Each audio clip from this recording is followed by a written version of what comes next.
Corona virus का संक्रमण प्रदेश के 52 में से 44 जिलों तक पहुंच गया है। राजधानी भोपाल में शनिवार को कोरोना वायरस से संक्रमित मरीजों का आंकड़ा 1000 पार हो गया।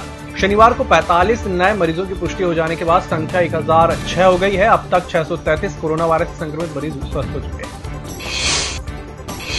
कोरोना महामारी के संकट से उबरने के लिए प्रधानमंत्री के बताए 20 लाख करोड़ के पैकेज के लिए वित्त मंत्री निर्मला सीतारमण ने शनिवार को चौथी प्रेस कॉन्फ्रेंस की। उन्होंने कहा कि आत्मनिर्भर का मतलब ये नहीं कि हम दुनिया से अलग हो जाएं। कई सेक्टर को पॉलिसी से जुड़ी गतिविधियों की जरूरत है।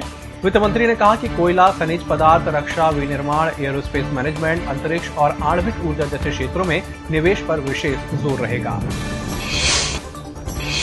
वित्त मंत्री सीतारमण ने कहा कि निवेश तेजी से बढ़े, इसके लिए सरकार नीतिगत सुधार करेगी। उनके मुताबिक सचिवों का एक विशेष समूह बनाया जाएगा। इसके अलावा हर मंत्रालय में एक प्रोजेक्ट डेवलपमेंट इकाई बनेगी।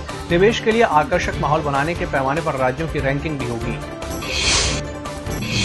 वित्त मंत्री के मुताबिक रक्षा उत्पाद में मेक इन इंडिया पर जोर रहेगा। उनका कहना था कि ऐसे हथियारों और उपकरणों की सूची बनाई जाएगी जिनका भारत में ही उत्पादन किया जा सकता है और इनके आयात पर प्रतिबंध लगाया जाएगा। ऑर्डिनेंस फैक्ट्री बोर्ड का कॉर्पोराइजेशन होगा।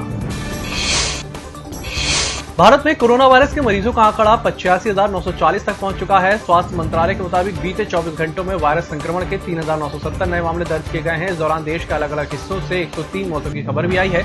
इसके साथ ही कोरोना वायरस से कुल मौतों की संख्या 2,752 हो चुकी है। करीब 30,000 लोग इस बीमारी से उबर चुके हैं।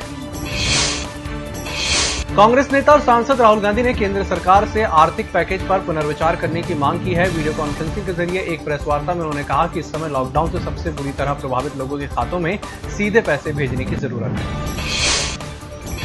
लॉकडाउन के चलते शहरों से अपने घरों को लौट रहे प्रवासी मजदूरों के साथ हादसों का सिलसिला जारी है। यूपी में 2 ट्रकों की भिड़ंत में 24 मजदूरों की मौत हो गई और कई अन्य घायल हो गए। यह हादसा आज तड़के 3 बजे लखनऊ से करीब 200 किलोमीटर दूर औरैया में हुआ। दिल्ली हाईकोर्ट ने शराब पर 70% कोरोना टैक्स लगाने पर अरविंद केजरीवाल सरकार से जवाब मांगा है। इसमें सरकार से 29 मई तक जवाब देने के लिए कहा गया है।